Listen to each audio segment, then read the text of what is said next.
Ogamba oti obulamu buli butya? Obulamu mpola take it day by day, twebaza Katonda nti nakyatukumye nga tuli balamu, tukyasobola okuweereza abantu ate n'abawagizi baffe nasobola okubatukumira nga gye bali balamu. So we give thanks in the first place. Kwebaza. Ng'onyirira olya biki? Kati n'omunaye oluba okunyirira si byolya naye biki byoliisa obwongo bwo, kubanga ebitutukako byonna babitubeeramu. Obwongo ye master plan, you know.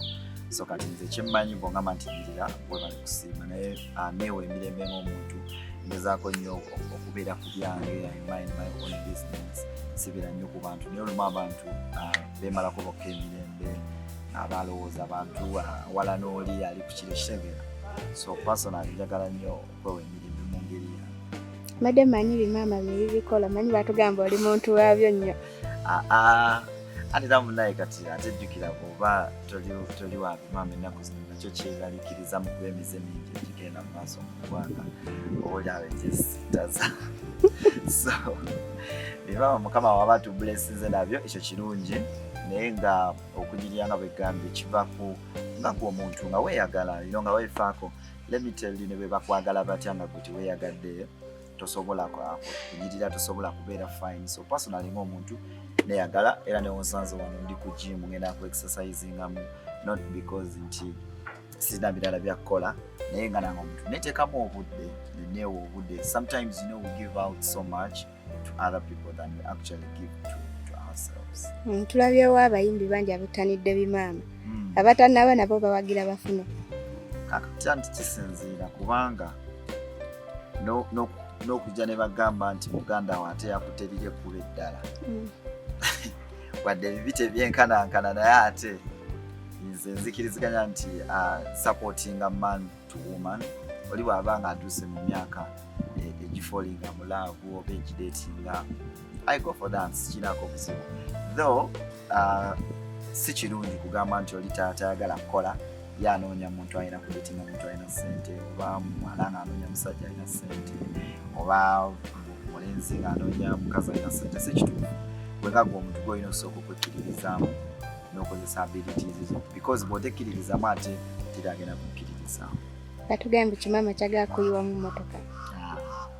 Ate nga bamanyi munnange bbe ebyamawulire emboozi enyuma gye baagala, naye nga nze not until nga mvuddeyo oba nekola okwanjula, that's when I put out my relationship status and all that. Naye byange mbikola nga nze biri private. Though I'm not single, but my love life emirwa nnyo nga teri mu kamera. So kati abo mu kamera kutubaleka ne boogera ekibanyumira nga bwe bakyagala ate tetubalinaako buzibu, because bwe bijja mu kamera ate kati jjukira n'abalamuzi babafuuse bangi, because olina okukola abasanyusa abawagizi. Oli ayinza okugamba ate lwaki mukazi wo talina kabina kanene oba lwaki kino, kitegeera.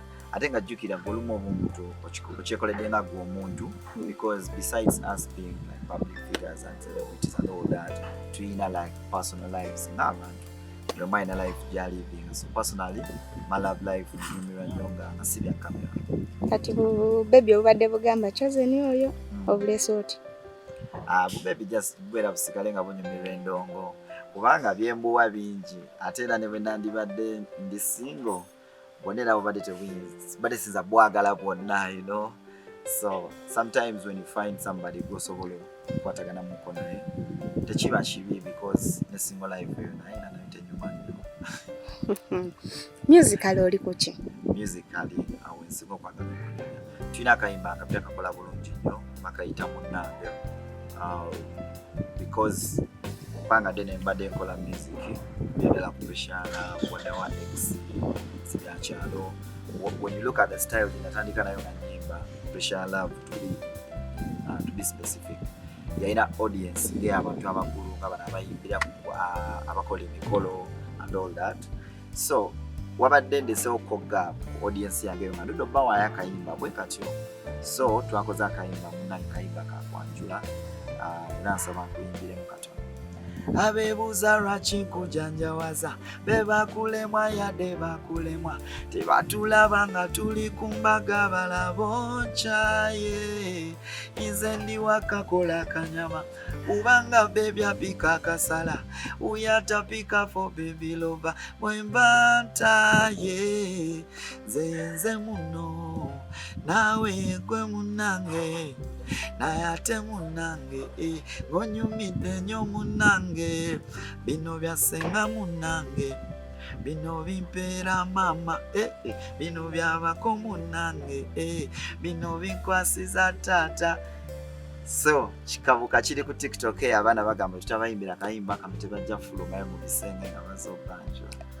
Ng'oyogedde ekyo bangi tebagala kukola mikolo naye obuyimba bw'omukwano mu buyimba obuyimba bw'emikolo mu buko fenga pa bantu kali twagala kukola mikolo naye ng'obuyimba bwo mu buyimba.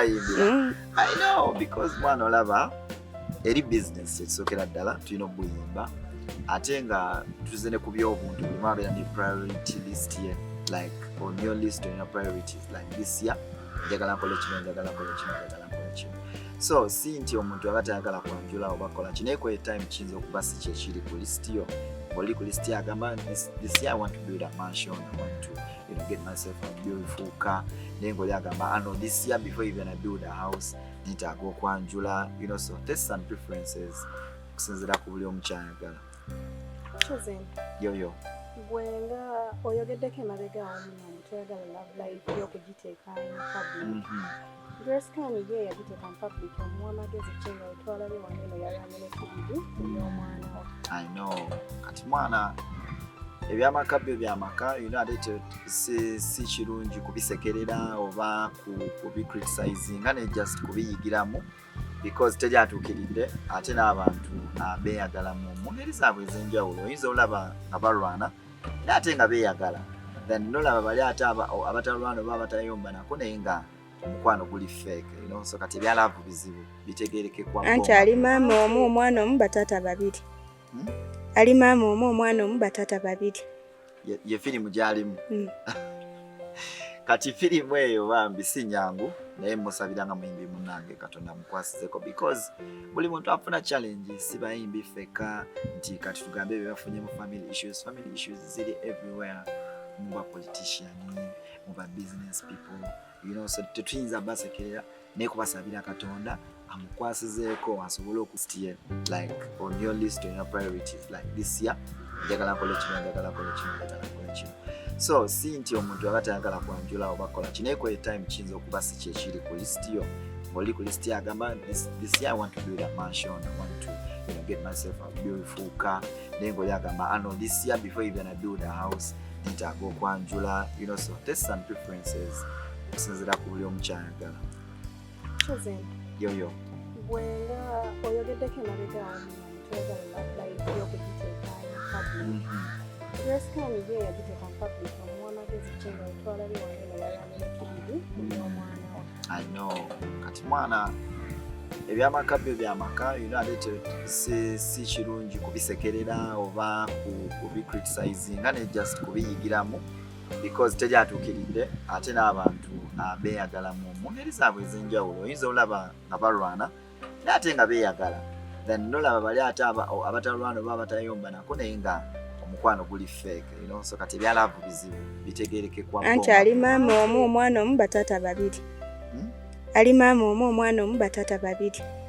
Ye firimu gyalimu.